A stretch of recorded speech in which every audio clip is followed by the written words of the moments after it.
Sociólogo formado pela USP, fez especialização em processo legislativo e relações executivo-legislativo na Universidade de Brasília e de extensão na Escola de Governo de São Paulo. Pós-graduação e MBA sobre meio ambiente na Fundação para Pesquisa e Desenvolvimento da Administração, Contabilidade e Economia. Trabalhou na Casa Civil da Presidência da República e nos Ministérios da Educação, Justiça e Previdência. Foi vereador em São Paulo por 2 mandatos e é deputado federal licenciado. O Arena Livre tem o prazer em receber Floriano Pêssaro, secretário de Estado de Desenvolvimento Social. Vamos discutir ações para a Cracolândia e como o Estado tem encarado o desafio de recuperar e, quem sabe, devolver ao convívio familiar milhares de dependentes. Comigo na bancada, os deputados Adilson Rossi, do PSB, e Pedro Tobias, do PSDB. Muito obrigado pela presença dos senhores. Bem-vindos, senhores deputados. Muito bem-vindo mais uma vez a esta arena, secretário. Obrigado, Jorge. Obrigado. Prazer conversar com o senhor sempre aqui. Obrigado, agradeço à TV Assembleia, ao presidente Cauê Macris, ao meu presidente, deputado Pedro Tobias, presidente do meu partido, o PSDB, ao amigo Adilson Rossi, que fez um trabalho belíssimo na Comissão Parlamentar de Inquérito sobre o crack. Secretário, o que falar da Cracolândia, das últimas ações na Cracolândia, tida, né, como Cracolândia, existem outras, mas aquela era monumental em termos de agregação, são tantas pessoas. Eu queria que o senhor falasse um pouco deste olhar, quando se fala no mapa, no Observatório do Crack, da Frente de Municípios, que o crack está presente no Brasil inteiro, praticamente, né? 1 em cada 5 municípios tem registros de cracolândias ou de consumo de crack. E em São Paulo mais, hein? Mais 3, mas os deputados até contestam esses números porque eles sabem e têm informações fidedignas de campo, das cidades, que o problema é gravíssimo. O que o senhor viu na Cracolândia e o que pode nos trazer em termos de subsídio para entender o que aconteceu lá? Eu vejo em primeiro lugar uma esperança. De fato, nós tínhamos ali uma situação dramática, talvez a maior concentração de violação de direitos humanos de todo o Brasil, concentrado ali naquela região da Rua Elvéssia, no centro da capital paulista. Nós tínhamos 1.800 pessoas como dependentes químicos que estavam reféns do tráfico numa política desastrosa que nós tivemos na capital até a gestão anterior, a gestão do prefeito Haddad, que fez um programa que acabou com tantos equívocos, que acabou estimulando a criação de um fluxo de drogadição para aquela região, maconha, cocaína, heroína e crack. Nós vivemos diante de uma epidemia mundial. A dependência química cresce no mundo inteiro. Países discutem várias formas de combater as drogas, mas acima de tudo de resgatar as pessoas e prevenir o consumo de drogas, especialmente entre crianças e adolescentes.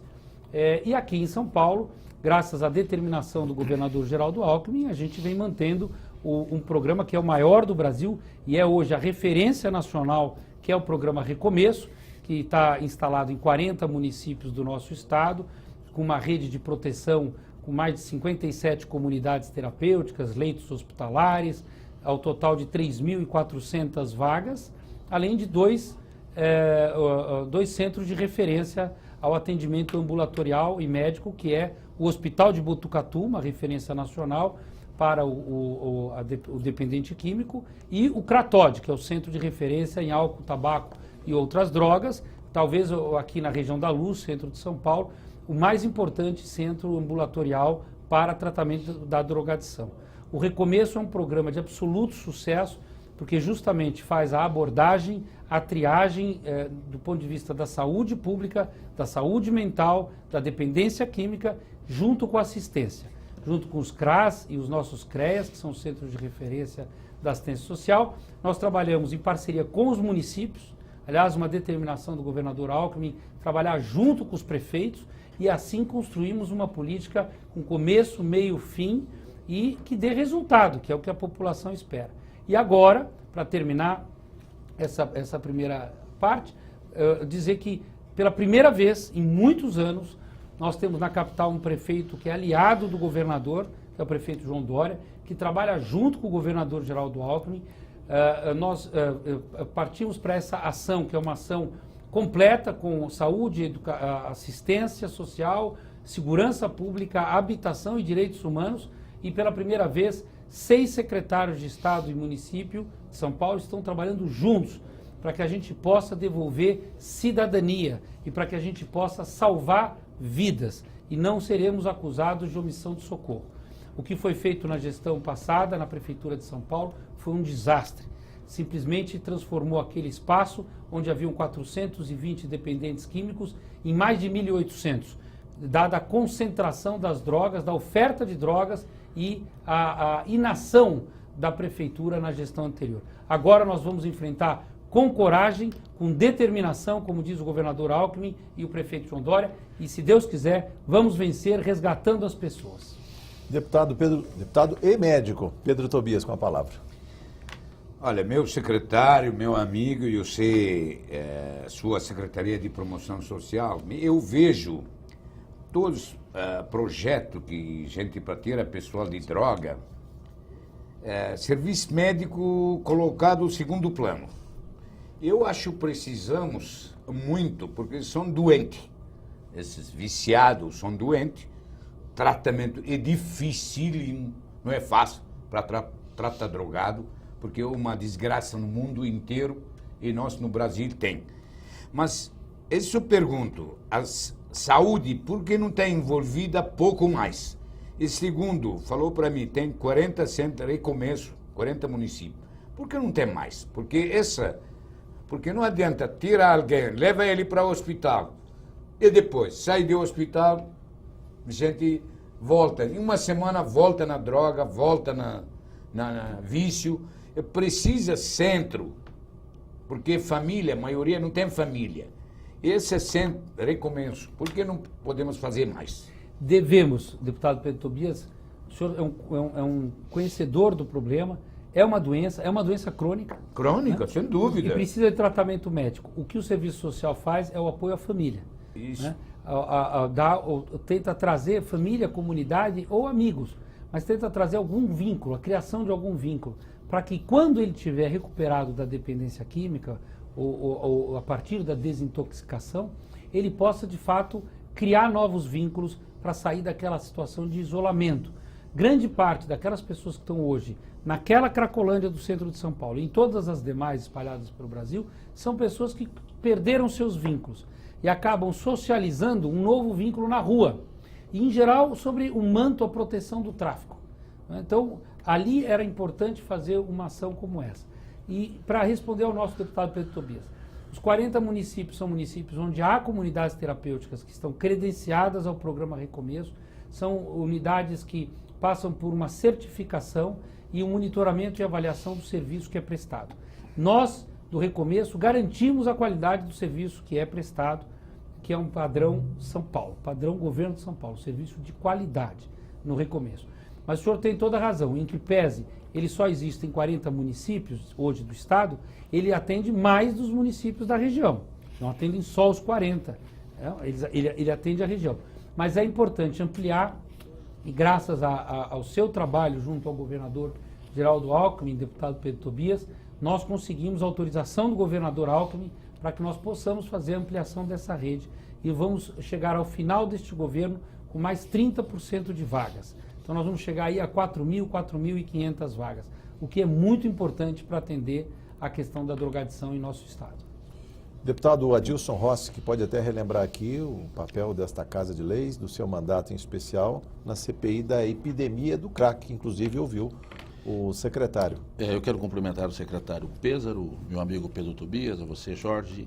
Nós tivemos o privilégio de presidir a CPI da epidemia do crack, que foi uma CPI que não teve um viés de polícia, ela teve um viés de saúde pública. Nós queríamos entender o que o governo pode fazer, o que esta casa pode fazer, o que a Secretaria de Desenvolvimento Social pode fazer em relação a essas centenas, milhares de pessoas que são dependentes, não só do crack, embora a gente esteja abordando quase que especificamente o crack hoje, mas outras drogas também. Só lembrar, secretário, sobre o programa do governo, que é o programa Recomeço, e o programa da legislatura passada da Prefeitura Municipal de São Paulo. Durante a realização da CPI, nós fizemos várias visitas ao Cratóide, estivemos lá na Cracolândia, fomos ver em loco como a coisa acontece e visitamos o programa Recomeço do governo do estado, que é algo extraordinário, né? O que o governo tem plantado lá no meio do fluxo ali na Cracolândia é algo inimaginável para atender as pessoas, para atender o ser humano, para auxiliar não somente dependentes, mas famílias. E o programa da prefeitura parece que um contraste com o programa do governo do estado, que estava inclusive do outro lado da rua, né? E a gente podia sentir a diferença entre um programa e outro. Meu amigo Pedro Tobias falou sobre a importância de estender esse programa para todo o estado. Na época da CPI, o secretário esteve conosco e falou dessa ideia do governo Geraldo Alckmin, junto com a sua secretaria, que era de estender o programa para todo o estado de São Paulo. Mas agora nós temos um programa em São Paulo, na capital. Gostaria que o senhor esclarecesse para nós. O programa hoje do município de São Paulo, ele vem na mesma linha do programa do governo do estado? Na mesma linha e complementar, deputado Adilson Rossi. Aliás, sorte dos paulistanos ter escolhido o João Dória para prefeito de São Paulo. Porque a grande dificuldade que nós tínhamos, mesmo com a determinação do governador Geraldo Alckmin, era uma verdadeira oposição ideológica ao programa Recomeço. Na realidade, houve erros, e não foram poucos, em relação ao Braços Abertos. Deram dinheiro para dependente químico, sobre o manto da redução de danos. Todos sabem que ao dar dinheiro para um dependente químico, o deputado Pedro Tobias, o sujeito vai comprar droga. Vai comprar droga. Se falou muito que era trabalho ali sem qualificação, porque na verdade era para varrer, para limpar, não é? Com todo respeito aos nossos garis, mas não faziam, recebiam dinheiro e fingiam que trabalhavam, porque não havia controle. Depois, disse várias vezes ao então prefeito Haddad, não abra hotéis naquela região. Nós, ainda na gestão do Serra, já havíamos fechado os hotéis lá, lacrados por questões de saúde pública, com a vigilância sanitária, deputado Adilson. E mesmo assim, abriram os hotéis. Resultado, nós encontramos lá, em janeiro desse ano, após uma ação policial de inteligência da Polícia Civil, a Polícia Militar não participou no domingo da prisão dos traficantes. Quem entrou na Cracolândia foi a Polícia Civil, as forças especiais da Polícia Civil e não a militar. Então entrou lá o GER, a Garra e outras forças especiais. Não houve um ferido, nenhum ferido. E o que nós encontramos lá? Abuso e exploração sexual de crianças e adolescentes. Exploração sexual de mulheres e de homens. Trabalho infantil. Trabalho análogo ao escravo. Violência contra a mulher. Violação do Estatuto do Idoso. Cárcere privado. Gravidez precoce e não planejada. Várias meninas grávidas. E todas as comorbidades do ponto de vista da saúde pública que o doutor Pedro Tobias tanto conhece. Maior epidemia de sífilis de todos os tempos. Lá. HIV, hepatite, tuberculose. E as drogas que estavam sendo consumidas e vendidas. Maconha, cocaína, heroína e crack. Além, na última semana, do chamado Tribunal do Crime. Nós descobrimos que uma facção, crime organizado na região, decidia ali quem sobrevivia e quem morria. Houve 5 assassinatos entre traficantes de usuários naquele mês que antecedeu a operação. Portanto, quero deixar claro aqui, a todos os defensores de direitos humanos como eu, como o professor José Gregório, que foi meu professor, meu mestre, que se havia violação de direitos humanos lá, era talvez a maior de todas e foi antes da nossa operação. O que nós fizemos lá foi justamente resgatar o papel do Estado de Direito, a entrada do Estado num território que estava tomado por traficantes. Se pode, por favor, deputado. Olha, meu amigo secretário, concordo plenamente, porque muitas vezes, caso saúde pública, algum partido político usa bandeira para denigrir a imagem que está governando, quer resolver alguma coisa. Eu vou além de pouco. Adilson, ele ligado à igreja. Eu acredito, devia fazer a secretaria muito convênio com o pessoal da igreja. Porque pessoal da igreja, porque acredita. Precisamos fazer convênio com eles, para tratar uma criança, um doente, fica muito mais barato. E essas crianças, o adulto que seja, que falta carinho para eles, porque em casa não tem carinho, tem vezes abuso contra eles. E a igreja tem. E um pastor, um ligado à igreja cansou, cai fora, vem outro. Eu acho poder público, para alguém chega e fala, vamos acabar de droga, não é fácil. Porque acabar de droga é um problema muito sério, podemos minimizar o problema. Eu, há 20 anos na vida pública como deputado, a gente está vindo droga no mundo inteiro, está crescendo. Uma epidemia, uma doença, e não sei como vamos resolver. Eu acho, não sei, alguns porcentagem de dentro da igreja que está escapando, está curando, muito mais que faz serviço público. Por quê? Porque a igreja dá carinho, dá apoio, dá isso, vive com ele dia a dia, diferente de um funcionário público que mora da região, vai trabalhar na Cracolândia no dia e 4 horas da tarde caiu fora. Na igreja não, fica no lado da casa de caboclo, né? Perto de casa de viciado, perto da família, conhece quem é mãe, quem é pai, conhece a comunidade. Ele patina, a igreja fica pouco, não é tanto envolvida para tratamento de droga. A pergunta é para dois. Um pastor e um secretário. Bom, é inegável, nós tratamos isso aqui, inclusive, na CPI, e se não me falha a memória, até o próprio secretário citou a questão do envolvimento das igrejas na recuperação de viciados. O doutor Drauzio Varela esteve conosco aqui na CPI e foi enfático em dizer que a questão espiritual, a questão da fé, também é muito importante na recuperação dessas pessoas, desses dependentes químicos. E a igreja faz um papel diferenciado.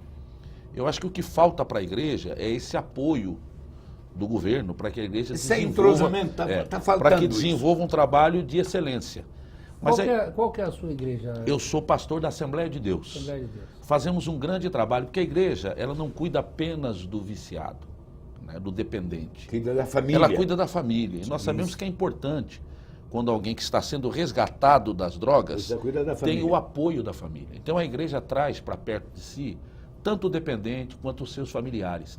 Isso que o meu querido Pedro Tobias disse é uma realidade. A igreja faz um trabalho não só naquele momento, mas é um trabalho continuado.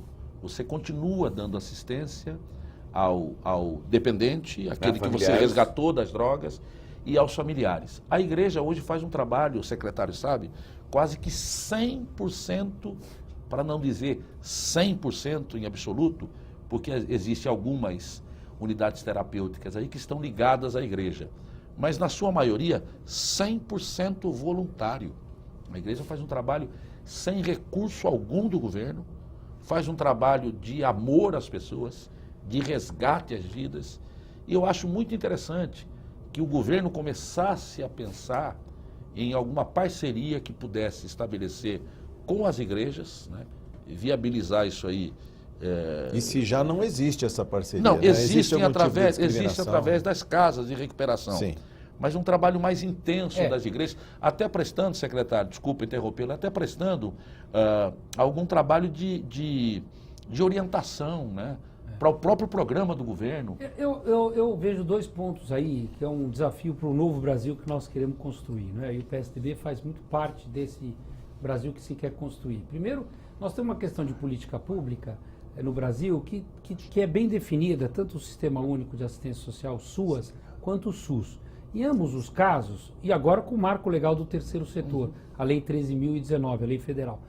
Em ambos os casos, nós temos essa questão do Estado laico, que de alguma forma acaba tendo uma jogada aí até ideológica, muitas vezes, que vem de uma suposta esquerda, que na verdade é uma esquerda super conservadora, né, nos seus argumentos, e que não percebe que, a despeito de nós termos um Estado laico, nós podemos muito bem utilizar a espiritualidade, a fé de todas as igrejas e de todas as religiões, sejam elas quais forem, porque isso traz um alimento espiritual que o poder público não consegue trazer, pela observação que disse aqui o deputado Pedro Tobias. O poder público trata de forma transparente e impessoal. como manda a lei. Porque a lei manda tratar o público de forma impessoal. Ora, quando você é médico, mesmo da área pública, ou assistente social, é impossível você ter sua ação de forma impessoal, né? Tratar a impessoalidade da administração pública, prevista na legislação da administração pública, em pessoas que você precisa dar amor, carinho, tratamento, acolhimento, criação de vínculos, né? Criação de confiança. Como é que você faz isso com um agente público? É difícil, é difícil. E é por isso, não por outro motivo, que nas relações mais pessoais na área pública, educação, saúde e assistência, nós temos características diferentes. Então, eu estou totalmente favorável a essa tese, deputado Pedro Tobias, já havia dito isso ao deputado Adilson Rossi na CPI do CRAC, que eu sou favorável à participação das igrejas. Não necessariamente com convênios, porque convênios significam ter quadros de RH, de recursos humanos definidos na legislação. Então precisa ter o psicólogo, o advogado, o assistente social. A igreja faz um trabalho diferente. Ela não quer ter mais, ela não quer ser mais uma ONG. Ela quer dar o que ela tem de melhor, que essa questão da espiritualidade, da fé, né? Então, eu acho que tem toda a razão.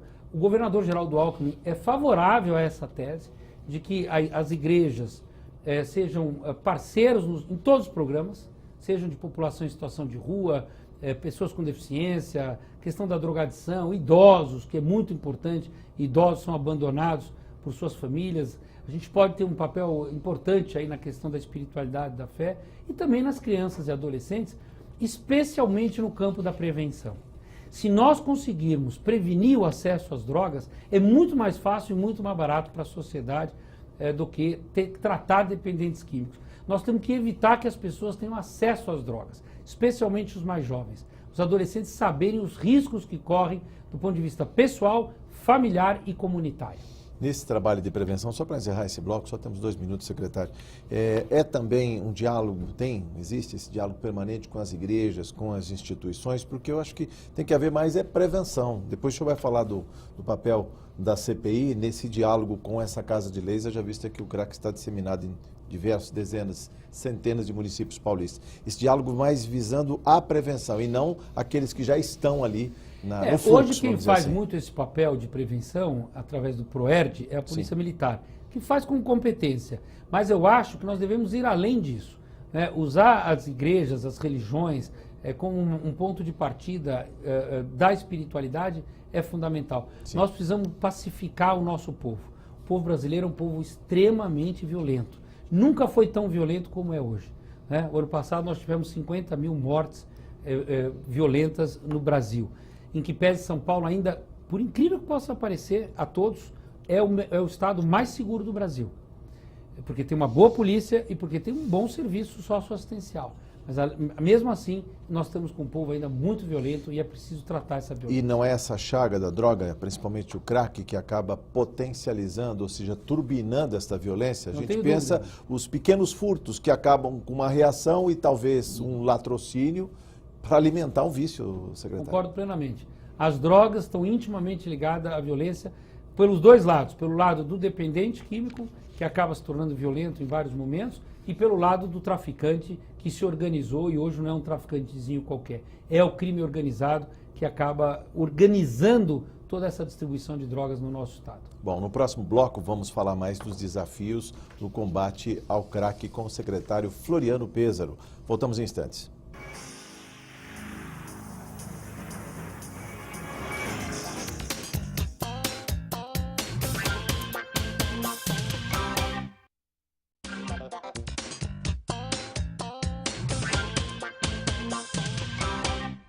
Estamos de volta no Arena Livre, hoje conversando com o Floriano Pêsaro, que é secretário de Desenvolvimento Social no estado de São Paulo, falando sobre a questão da Cracolândia. Uma das críticas, secretário, é justamente que a Cracolândia lá estava concentrada no fluxo, cerca de 1.800 pessoas, e disseminou-se pelo centro todo, principalmente ali junto à Praça Princesa Isabel. De que adianta desmobilizar um fluxo e criar outro no futuro? Não, adianta. Esse é um ponto importante. E todo mundo vai entender. É mais fácil eu abordar um grupo de 10 do que abordar um grupo de 1.800. Quando eu chego na Rua Helvécia e tem 1.800 pessoas lá, que o Haddad deixou, porque eram 420, 4 anos depois do braço aberto tinham 1.800. Quando eu chego lá com os agentes da prefeitura, ali tem uma sociabilidade e uma dominação do tráfego. Então eu tiro o tráfego, eu quebro aquele fluxo. Esse fluxo se quebra em vários fluxos pequenos. As pessoas se dispersam pelo centro. É mais fácil o serviço social e a assistência abordá-los. É mais fácil eu abordar um grupo pequeno do que abordar um grupo muito maior. E o outro lado é que dificulta a distribuição de droga. Porque o traficante, antes, ele distribuía ali. Eu tenho 1.800 consumidores ali. Eles vendiam 500 mil reais por dia. R$500 mil por dia na Rua Helvécia. É o negócio. Era o negócio.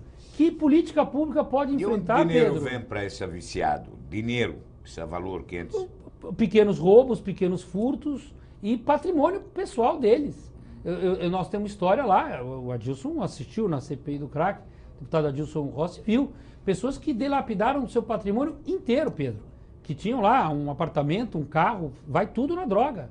E você sabe disso. No domingo, quando nós chegamos, a Polícia Civil pegou uma máquina de cartão de crédito de um dos traficantes. Na máquina já haviam 35 mil reais no domingo às 8h30 da manhã, da venda de drogas de sábado para domingo, da madrugada. 35 mil reais no domingo, 8 horas da manhã. Muitos jovens, inclusive, da classe média paulistana, passavam ali nas redondezas, não precisavam entrar no fluxo, porque tinham os aviõezinhos que levavam droga ali até a Rua Duque de Caxias, Avenida Duque de Caxias, ou mesmo no Largo do Arojo, vendia a maconha, a cocaína, etc. O drive-thru da droga? O drive-thru, ali no centro. E vendia e, bom, R$500 mil. Então, a dispersão, mais uma vez, em que pese incomodar os vizinhos, e incomoda mesmo, os comerciantes da Santa Efigênia, ali dos Campos Elíseos, de Santa Cecília, nós pedimos um pouco de paciência. Estamos trabalhando e nós vamos resolver com a determinação do governador Alckmin e com a determinação do prefeito João Dória. Essa energia que o governador e o prefeito e seus secretários estão despendendo na região vai dar resultado, podem acreditar. E nós vamos até o fim para salvar aquelas pessoas. Deputado Pedro Tobias. O problema de droga é sempre, a gente acabar, não vamos acabar. Eu acho, como doente psiquiátrico, vai ficar internado a vida toda, e recuperação, porcentagem mais baixo. Aqui na Cracolândia aumentou muito. Hoje veio a informação de secretário jurídico, Pulmini, ontem, passou 600 pessoas, levaram eles para serviço médico, serviço social e médico. De 600, 400 foram voluntários, toparam triagem e foram para avaliação de psiquiatra. Já é a quebra do fluxo. As pessoas Quebrar voluntariamente... De fluxo. Isso 400 de 600 e pouco. 200 e pouco recusaram. E como caçou essa liminar, desembargador, eu acho que fica difícil. Mas a gente vai, tipo brincadeira, viu, secretário? Vamos levar esses viciados pouco na frente de desembargador que caçou liminar, na frente de promotor e na frente de defensor público, para ver que é bom para tosse e para a pessoa que mora perto. O assistente social também, que está ali na linha de frente. Mas uma pergunta minha agora, eu acredito, comparo duas coisas, porque na França, 7.2, liberar aborto até 12 semanas. Acredita, depois que liberar-me, tem condição, tem regra difícil, várias consultas, baixou 30% o aborto. Depois que liberar, baixou 30%. E você acha essa droga, tipo uma maconha ou até outra, se liberar, não resolve o problema de violência? Lógico, precisa discutir. Porque se como aborto, fala de aborto para político, para a sociedade, mas tem 400 mil mulheres no Brasil hoje, aborta por ano. E fala proibido. Como droga hoje. Que não consegue droga não tem dinheiro. Que tem dinheiro por telefone, vem no carro, como está falando, vem entregando. Não chegou a hora essa ideia... Cartão de crédito. Cartão de crédito. Não chegou a hora essa... Fernando Henrique faz 10 anos falou sobre isso, a turma queria linchar ele. Não chegou a hora a sociedade discutir com gente especialista. Você veja o seguinte, eu sempre achei o presidente Fernando Henrique um visionário, né? Um sujeito que está à frente do seu tempo. Mas veja, essa é uma boa tese. Hoje, qual é o controle do Estado sobre a distribuição de drogas no Brasil? Nenhum. Zero. Qual é o controle do Estado sobre os dependentes químicos? Quase zero. Né? A droga entrou nas residências. Ainda as igrejas, o deputado Adilson Rossi lembrava disso, as igrejas ainda se blindaram, né? E tem tratado dependentes químicos quando alguém ali na família da comunidade, da igreja, escorrega. Mas o que a gente percebe é que houve uma mudança de paradigma nos Estados Unidos. Nos Estados Unidos nós já temos hoje uma grande maioria dos estados americanos, eles são estados autônomos, é uma federação de estados autônomos. Uma grande maioria dos estados acabaram por institucionalizar o consumo, que é diferente da liberação das drogas. Ninguém fala em liberação de drogas, mas, por exemplo, o dependente químico que fuma maconha, ele vai fumar maconha numa dependência do Estado. Ele compra lá. A maconha é produzida lá. Não há tráfico, não há importação. Por exemplo, o estado do Colorado, Denver, capital. A maconha é produzida lá. O sujeito consome 1, 2 cigarros de maconha. Mas se ele consumir mais que isso, o serviço de saúde e o serviço social entram na casa dele. E ele, a partir daí, passa a ser acompanhado como um doente crônico. Bom, qual é o resultado dessa política? Nós não sabemos, porque é cedo para saber. Nós vamos saber a decisão americana se estava certo ou errado daqui a 3, 4, 5 anos. É preciso monitorar e avaliar. É muito novo, tem 2 anos. O Colorado tem 2 anos. O Uruguai, também do Mujica, tem 4 anos, 3 anos e pouco, que foi autorizado o consumo. Tempo. A Holanda tinha um outro tipo de consumo, né? Também em casas especiais, mas o Estado controlava, mas era algo mais privado, né? Os Estados nacionais, Portugal talvez hoje seja o melhor exemplo, querem, de alguma forma, institucionalizar o consumo. Ou seja, da mesma forma como o Estado controla o consumo de cigarro e álcool, querem controlar o consumo de droga. Por quê? Porque você tem dados, você tem parâmetros, você passa a ter referências, inclusive para a saúde pública, que hoje a gente não tem. Hoje, tratar a questão da drogadição no Brasil, Pedro, e falo isso como um agente público, é um pouco na base do sentimento, né? Nós estamos, infelizmente, mesmo com o trabalho do IPQ, o Instituto de Psiquiatria da Universidade de São Paulo, ou da Unifesp, toda a parte de estudos do Departamento de Psiquiatria da Unifesp, nós temos ainda poucos dados que nos deem, de fato, uma amostra do que deve ser feito para o combate às drogas e tratamento de dependência química. E é por isso que há tanta discussão e tanta divergência. Então, acho que nós estamos passando por uma virada, né, cuja discussão faz parte e ela não está concluída, é só o início. Deputado Adilson Rossi. Bom, eu gostaria de abordar um outro assunto aqui, até levando em conta todo esse trabalho que está sendo feito na Cracolândia. Eu gostaria que o secretário me falasse alguma coisa sobre a questão tão questionada nesses dias sobre internação compulsória. O que a Prefeitura de São Paulo, o Governo do Estado, pretende com a internação compulsória, uma vez que hoje é uma grande demanda desse programa do município de São Paulo. Bom, né? eu quero agradecer a pergunta, deputado Adilson Rossi, e deixar claro o seguinte: a internação involuntária, compulsória, está prevista na Lei Antimanicomial, a Lei 10.216 de 2001, no seu artigo 8º, Lei 10.216 de 2001, Lei Fernando Federal, Henrique. Presidente Fernando Henrique. Se tem alguém que participou da luta antimanicomial, foi o presidente Fernando Henrique, junto com Ana Pita, Pedro Delgado, irmão do ex-deputado Paulo Delgado. Nós tivemos, sobre o comando do ministro José Serra e depois do ministro Barjas Negri, uma verdadeira revolução conceitual sobre a questão do tratamento da saúde mental no Brasil, onde entra a dependência química, o álcool, droga e assim por diante. Nós temos hoje uma legislação que permite a internação involuntária. em casos onde a abordagem e a triagem psiquiátrica diga esse sujeito está, pode ser uma ameaça a ele e a um terceiro. Oferece risco. Então ele deve ser internado para tratamento e desintoxicação no caso das drogas. Certo? E o psiquiatra, após o laudo, encaminha isso ao sistema judiciário e ao juiz que determina a internação. Então já existe protocolo para isso.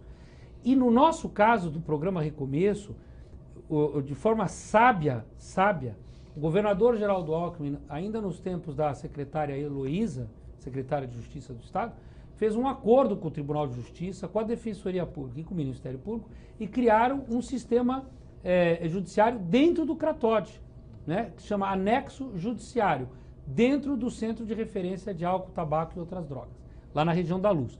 E lá dentro do CRATOD tem esse anexo judiciário que faz a internação involuntária na hora. Ele se reúne, o Poder Judiciário, e faz na hora a pedido do psiquiatra do CRATOD. O que aconteceu em São Paulo, para que a população entenda por que o prefeito João Dória solicitou à Justiça do Estado autorização para internação involuntária? Porque cada caso desse é um caso. Na medida em que você tem muitos casos simultâneos, a chance do Ministério Público entrar na Justiça contra a internação, em cada um desses casos, era muito grande.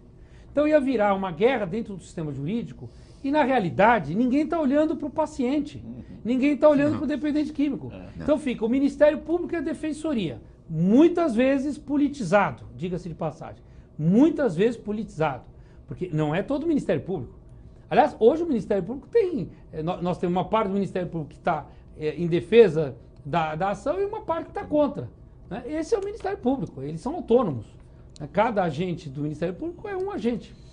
Então, o que o prefeito tentou, e vai continuar tentando, me disse o secretário Pomini, de Negócios Jurídicos da Prefeitura de São Paulo, é uma liminar ou uma decisão judicial que ampare o que já está previsto na lei e que dê autorização para que não haja discussão em cada um dos casos e que possa ter celeridade para salvar vidas.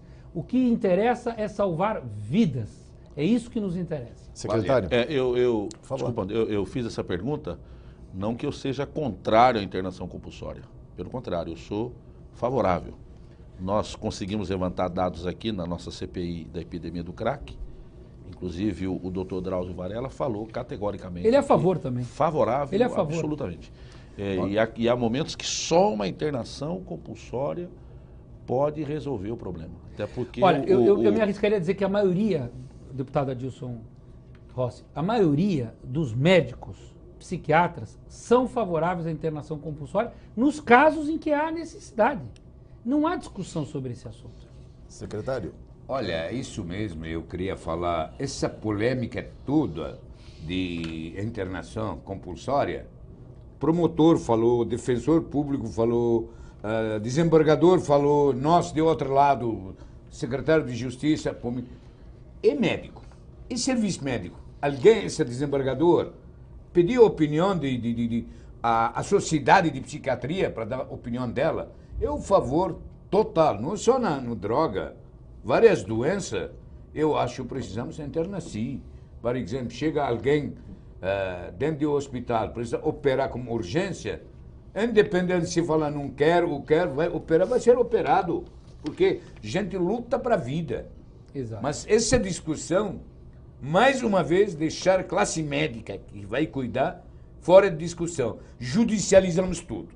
Agora, ficou promotor, mais defensor e juiz, me pergunta, consulta, serviço médico que cuida, se vale a pena essa medida ou não. Mas, infelizmente, ele tem poder de caneta, é proibido e acabou. Eles não sabem na ponta o que está acontecendo.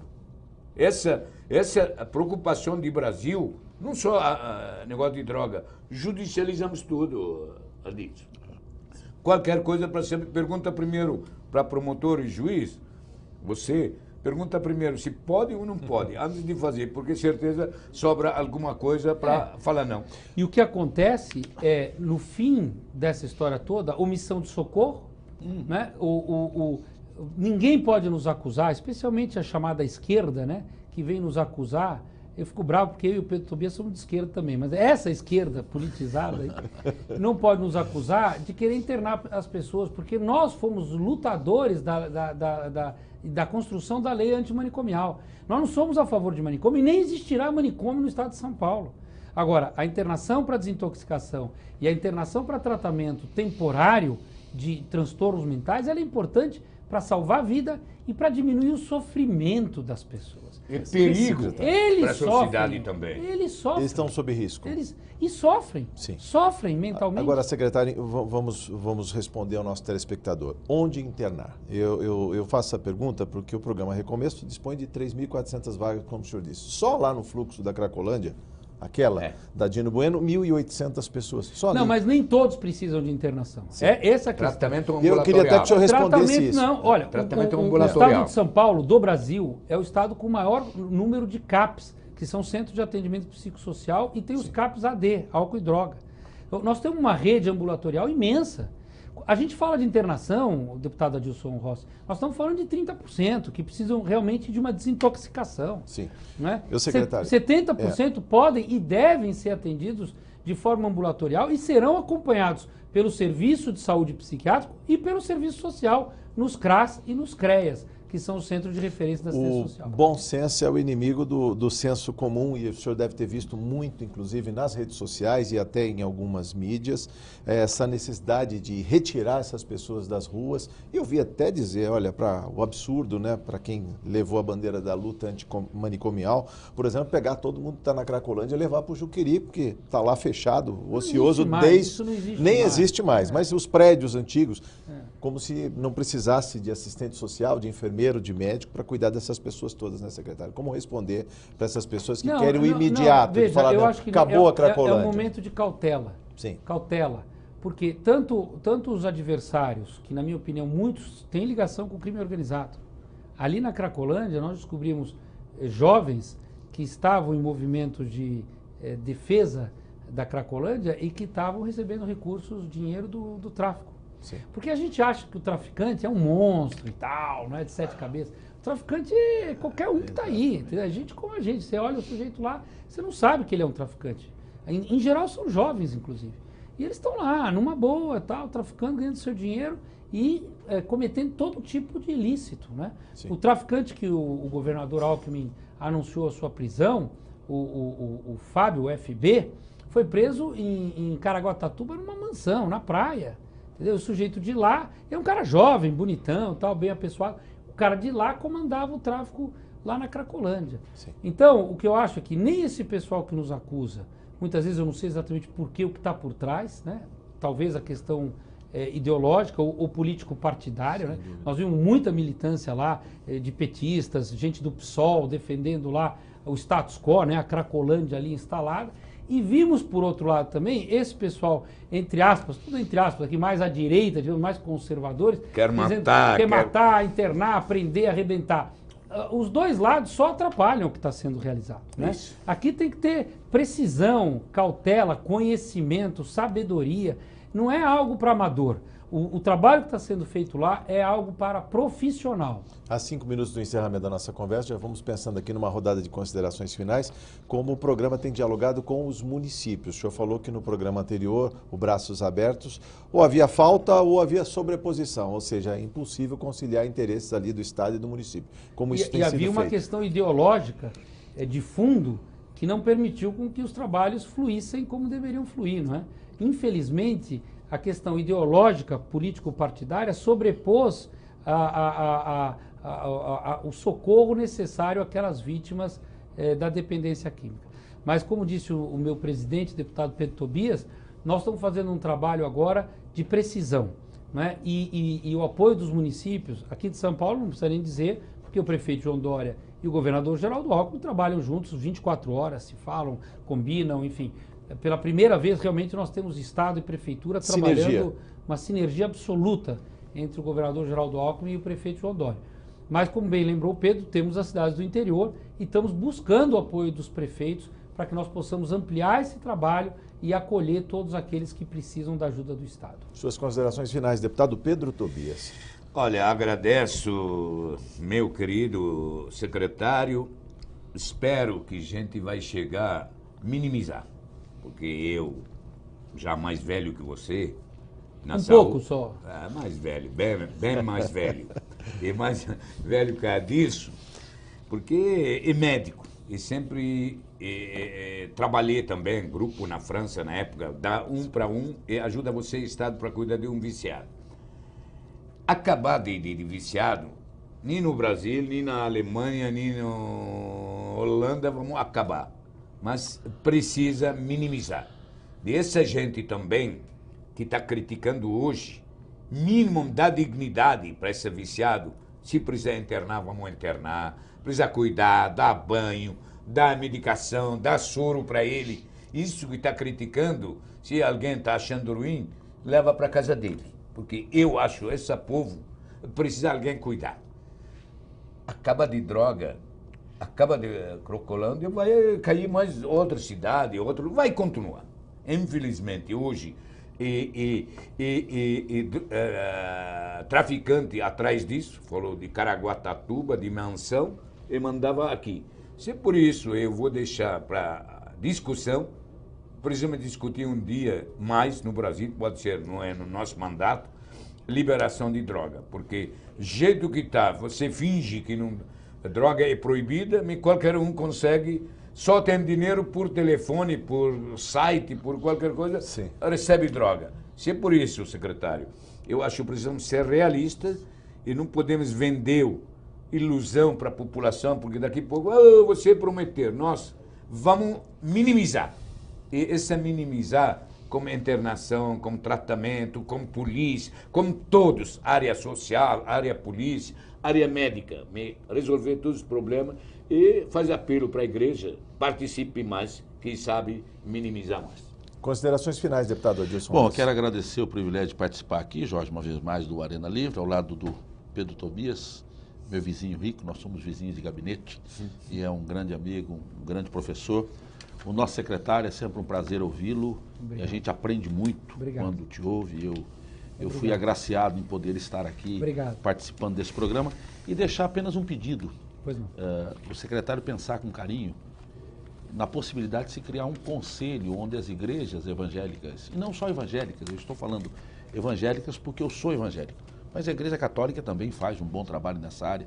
Quem sabe criar um conselho aí de notáveis evangélicos e católicos, né, e outras religiões, para ajudar nesses programas, quer seja do governo estadual, municipal. Eu me coloco à disposição, estou sempre pronto a prestar algum trabalho, se estiver ao meu alcance, se puder ser útil a isso. Muito obrigado. Muito obrigado, secretário. Sucesso aí no teu trabalho. Um minuto de considerações finais, secretário. Só lembrando que na sua gestão o senhor tirou muitas crianças de rua, né? 4.000 crianças. Só na Cracolândia tinha 400, é isso? Isso. O que falar para as crianças, ou para os pais dessas crianças que estão aí? Falar sempre para os pais cuidarem dos seus filhos, né? A responsabilidade primária do cuidado com a criança é da família, né? Depois é do Estado, mas primeiro a família. Então, realmente, os laços familiares são importantíssimos. E depois, agradecer em nome do governador Geraldo Alckmin e agradecer aqui ao presidente Cauê, aos meus colegas, meu presidente deputado Pedro Tobias, deputado Adilson Rossi e a você, a TV Assembleia. Muito obrigado a todos. Você também participa deste programa com críticas, sugestões ou comentários pelo endereço eletrônico arenalivre@al.sp.gov.br. Secretário, muito obrigado. Volte mais vezes, prestando contas aí da administração. Muito obrigado à presença do deputado Pedro Tobias, deputado Adilson Rossi. Muito obrigado por sua audiência. Até o próximo Arena Livre. Eu espero você.